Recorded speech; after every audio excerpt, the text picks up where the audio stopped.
In this video, I'm going to show you how you can easily send voice messages on an iPhone.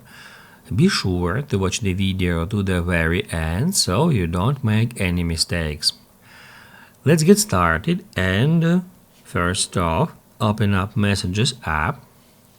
Then enter a conversation and basically all you have to do now is just tap right here at that plus and select audio.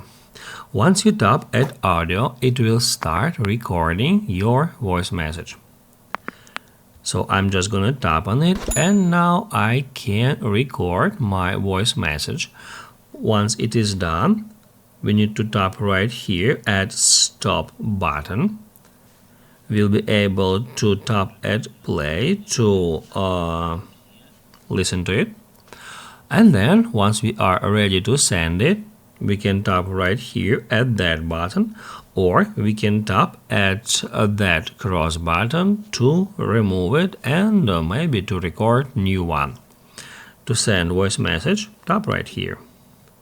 If this video helped you out, don't forget to hit the like button.